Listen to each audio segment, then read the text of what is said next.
नमस्कार दोस्तों, स्वागत है आपका हमारे YouTube चैनल ऑनलाइन टारगेट में। तो दोस्तों आज बात करेंगे सशस्त्र सीमा बल 2020 के बारे में। तो दोस्तों आपके लिए एसएसबी में वैकेंसी निकल चुकी है, जिसके लिए महिला पुरुष दोनों से आवेदन मांगे गए हैं। आप दोनों इसमें आवेदन कर सकते हैं। तो दोस्तों यह जो वैकेंसी है वह मिनिस्ट्री ऑफ होम अफेयर्स यानी कि सीमा बल के लिए है। इसमें मेन वेबसाइट पे कोई भी इसमें लिंक नहीं दी गई है। तो दोस्तों हम बात करते हैं इसके बारे में, स्टेप बाय स्टेप पूरी जानकारी जानेंगे कि क्या क्या पोस्ट है, किसके लिए है और कब से आवेदन शुरू होंगे। तो दोस्तों आप बने रहे मेरे साथ और वीडियो को अंत तक ज़रूर देखें, जिससे कि आपको इसकी पूरी नोटिफिकेशन मिल सके, पूरी जानकारी मिल सके। आपको इसे पूरा देखना है। तो दोस्तों चलिए इसे शुरू करते हैं, इसकी नोटिफिकेशन, इसके बारे में कि क्या क्या इसमें क्वालिफिकेशन रखी गई है। तो दोस्तों भारत सरकार और गृह मंत्रालय द्वारा यह वैकेंसी निकल चुकी है। दोस्तों यह वैकेंसी जो है सशस्त्र सीमा बल की है, एसएसबी के लिए इसमें आवेदन मांगा गया है। दोस्तों यह वैकेंसी है नई दिल्ली के लिए। अब दोस्तों बात करते हैं इसकी वैकेंसी सर्कुलर के बारे में, यानी कि कब से फॉर्म शुरू होकर कब तक भरे जाएंगे, क्या क्या इसमें क्वालिफिकेशन होगी, कौन कौन सी इसमें पोस्ट दे रखी है और इसका पे स्केल क्या होगा। दोस्तों पूरी जानकारी हम देखेंगे। आपको वीडियो को पूरा देखना है, तब आपको समझ में आएगा कि इसमें क्या क्या क्वालिफिकेशन होगी और कब से फॉर्म शुरू होकर कब तक भरे जाएंगे। तो दोस्तों बात करते हैं सशस्त्र सीमा बल यानी कि government of India ministry of home affairs. तो दोस्तों इसका जो पे स्केल होगा वो लेवल 3 से शुरू होकर आपको लेवल 7 CPC तक दिया जाएगा, यानी कि आपका जो पे स्केल होगा वो 21,700 से 69,100 रुपये तक दिया जाएगा।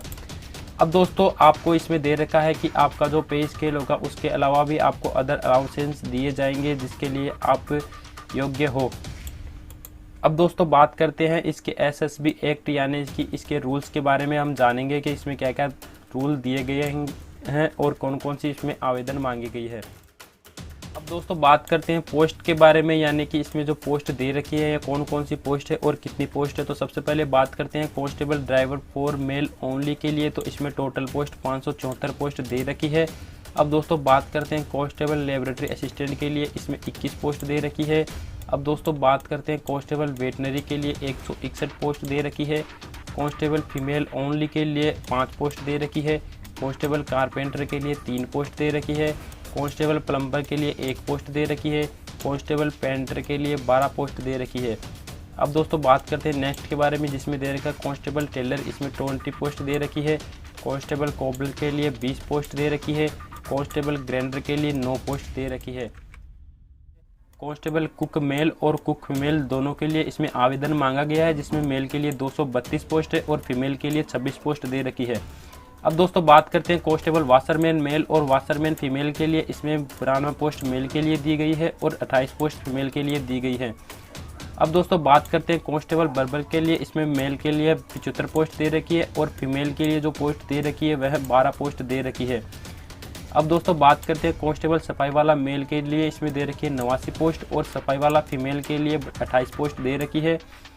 अब दोस्तों बात करते हैं कांस्टेबल वाटर कैरियर मेल के लिए 101 पोस्ट दे रखी है और वाटर कैरियर फीमेल के लिए 12 पोस्ट दे रखी है।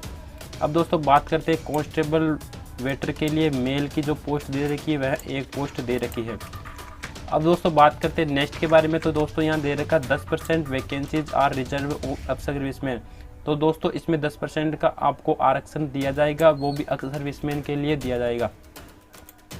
अब दोस्तों जो दे रखी है 21 से 27 ईयर दे रखी है। तो दोस्तों इसमें क्वालिफिकेशन जो होगी, आपको 10वीं पास होना ज़रूरी है और आपके पास हैवी ड्राइविंग लाइसेंस होना चाहिए।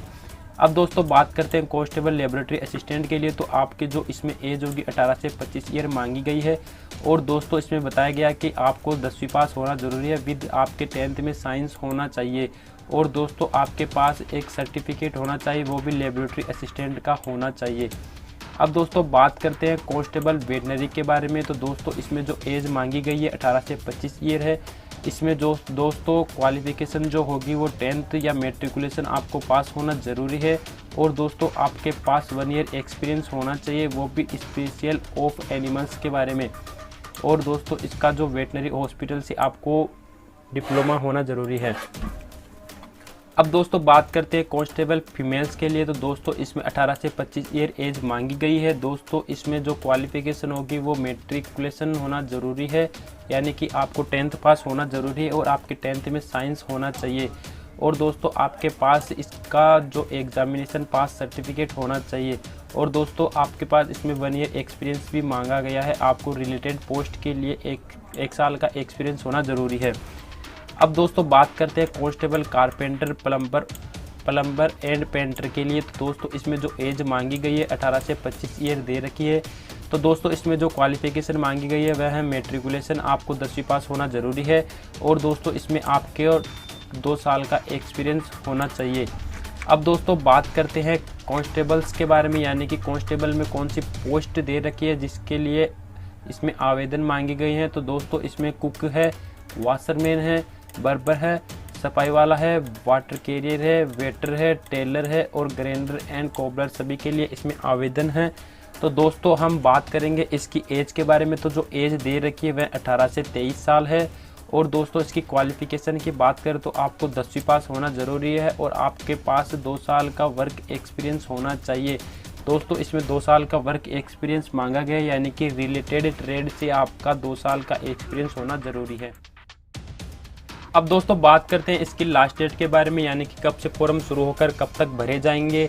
तो दोस्तों इसमें दे रखा है कि the closing date for receipt of application will be 30 days. दोस्तों इसके जो फॉर्म होंगे शुरू होंगे उसके 30 दिन बाद तक इसमें आवेदन किया जाएगा। तो दोस्तों अभी तक इसका नोटिफिकेशन में कुछ भी नहीं दे रखा है कि कब से फॉर्म शुरू होकर कब तक भरे जाएंगे। इसमें साफ साफ दिया गया कि जब भी फॉर्म शुरू होंगे कि 30 दिन तक आप इसे अप्लाई कर सकते हो। तो दोस्तों इसके जब भी फॉर्म शुरू होंगे मैं आपको वीडियो बनाकर बता दूंगा कि आप किस प्रकार से फॉर्म अप्लाई कर सकते हो। तो दोस्तों आपको हमारे चैनल को सब्सक्राइब कर लेना है, जिसके बारे में आपको जल्दी से जल्दी जानकारी मिल सके नए नोटिफिकेशन के बारे में।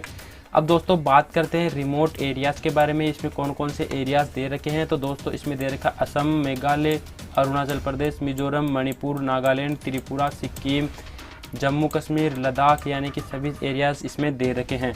अब दोस्तों बात करते हैं फ़ीस पेबल के बारे में, यानी कि इसका जो फीस का चालान होगा, मोड ऑफ पेमेंट होगा, वो किस प्रकार से होगा। तो दोस्तों इसमें दे रखा कि अनरिजर्व यानी कि general, EWS and OBC categories candidates के लिए आपको पे करना होगा 100 रुपये, यानी कि जनरल, OBC, EWS के लिए इसमें 100 रुपये का चालान दिया गया है। अब दोस्तों आगे दे रखा कि only being fees non refundable. दोस्तों इसमें दिया गया है कि आपकी जो फीस होगी वो नॉन रिफंडेबल नहीं होगी, एक बार चालान होने के बाद में आपको फीस नहीं दिया जाएगा। अब दोस्तों आगे इसमें दिया गया कि through net banking, credit card, debit card चालान। दोस्तों इसमें दिया गया कि आपका जो चालान होगा वो आप नेट बैंकिंग के माध्यम से भी जमा करा सकते हो, क्रेडिट कार्ड से भी जमा करा सकते हो और डेबिट कार्ड से भी आप इसका चालान कर सकते हो। अब दोस्तों इसमें दिया गया है कि SC, ST, ex serviceman and female candidate are exempted from payment of fees. तो दोस्तों इसमें दिया गया है कि आपका जो चालान होगा वो SC, ST और एक्स सर्विसमैन के लिए पेबल नहीं है, यानी कि SC, ST और एक्स सर्विसमैन को इसमें चालान नहीं देना होगा। तो दोस्तों आपको इसकी पूरी जानकारी मिल गई है। जैसे ही इसका जो फॉर्म ओपन होगा, फॉर्म चालू हो जाएंगे, तो दोस्तों मैं आपको इसका वीडियो बनाकर डाल दूंगा। तो दोस्तों अगर आपको हमारा वीडियो अच्छा लगे तो लाइक करें, कमेंट करें, शेयर करें और सब्सक्राइब करें।